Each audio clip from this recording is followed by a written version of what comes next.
In today's video, I'm going to teach you how to connect your Cursor IDE with Notion efficiently. This connection allows you to seamlessly integrate your cursor-based integrated development environment with Notion, making it easier to manage your projects and collaborations.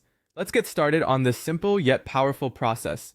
First, open your web browser and head over to the Notion integrations page. You'll need to make sure you are logged into your Notion account. If you're not, you'll be prompted to enter your login credentials. This page is your gateway to enhancing the capabilities of your workspace by connecting with various third-party applications, including Cursor IDE. Once you're logged in, and on the integration page, look for the option that says New Integration. It's usually prominently displayed to help you easily initiate the process.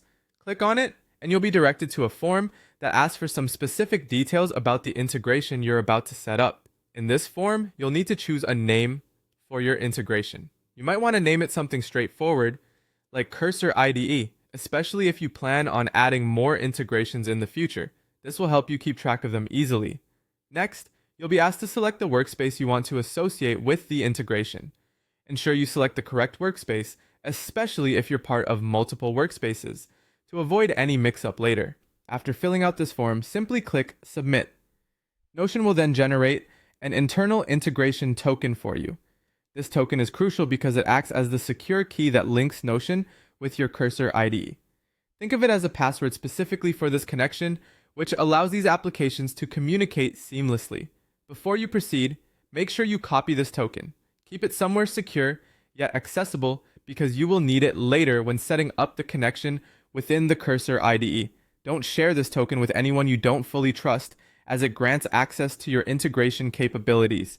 And there you have it. You've just completed the steps necessary to set up and secure the integration between Notion and Cursor IDE. By following these instructions, you're well on your way to enhancing your development efficiency and maintaining a better organized workflow. Once you've done all this, you're ready to move on to configuring the Cursor IDE to complete the setup, but that'll be a topic for another video. Thanks for watching, and I hope this guide was helpful.